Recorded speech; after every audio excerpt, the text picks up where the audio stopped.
Magdalena, aka Mama.Dia, this is for you 1 year later. When you walked this earth, I was not a follower of you, but I was aware of your existence, voluminous and bright. I often wonder, though, how you ended up with this cult, carbonation. I did think about that.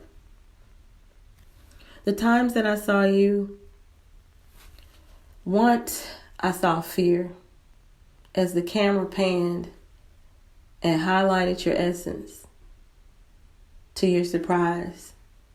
And as a result, I saw what was real. Not the scripted, painted up, poetic, eloquent skits that you were trained, coerced, and conditioned to perform by Eligio.Bishop. So on that fateful night, as I slumber and travel these mystic, cosmic, universal waters, you tapped my existence for attention. I remember in my dream state, you appeared to me and you were very open, candid, and free. But within all of that, you had a message for me that you wanted me to receive and to relay. I remember you showed me Eligio.Bishop in Velvet State the moment that you gave up that last breath. There was fear. And the fear was not for what you had experienced, but the fear was what was to come as a result to them. You showed me how they treated you.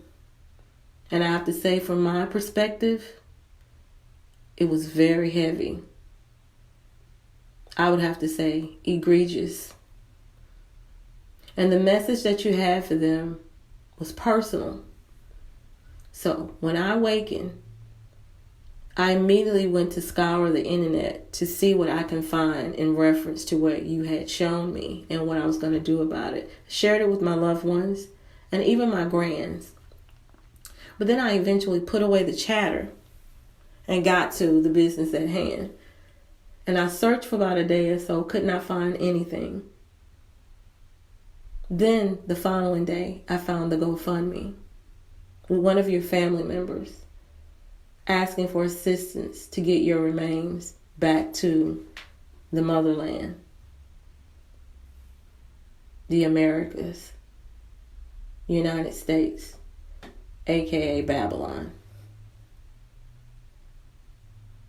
So I knew that based on what you had shown me, Velvet and Eligio were in secret cahooting to cover this up.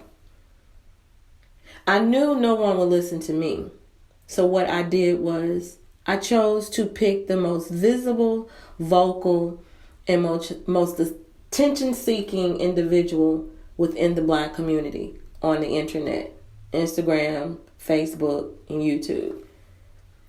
I inboxed them from an alternate account with no picture of me, with no name, because I knew if I had done so, he would not respond. Immediately he responded with questions of who I was speaking of. I alerted that she had passed and that Velvet and Eligio were cahooting to cover it up until they were confident that their hands were free and clear of any incriminating stench. And he didn't know who she was. I told him if he went on her page, she would be the elder of the cult, and it would be, just evident of who I was speaking of. But yet and still, he wasn't convinced, so I sent him more information and pictures, and then he received it. I never heard from that individual again. I inboxed him sometime later to thank him for taking the information, because eventually he didn't present it. He passed it on to a close female associate, and she broke the story. I was okay with that. No issue with that at all. but it's just facts. So I inbox Eligio and Velvet to let them know that you have visited me in my dream state. Them being believers that there's no separation and it's all illusion, I figured they would readily receive my message. But it's been a year later and it's no response from them either. You visited me one time after that, a short while later. And you were walking with a group of people in this tropic atmosphere. And none of these people resemble the people in the cult.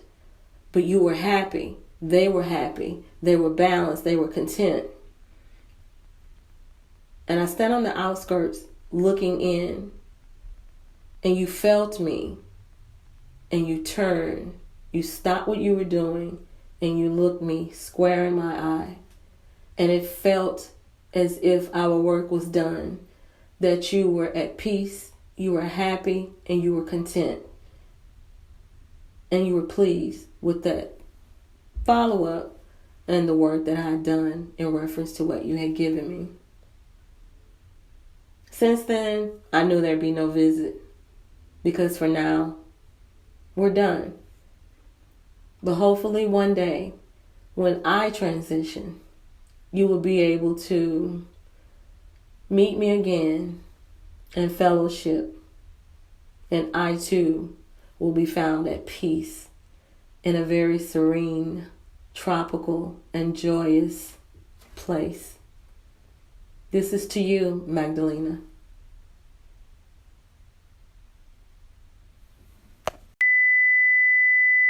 Paperwork involved, and we had to call her biological family, which was in Honduras and other places around the world.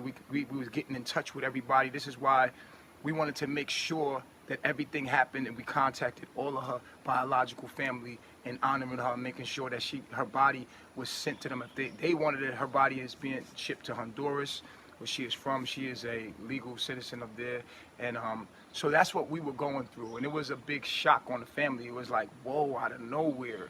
You know, the last thing we was thinking of doing is get on social media. You know, we was dealing with that, and we just said that we was collecting our own self before we go on live or go online and talk about this. We wanted to make sure we did it strategically.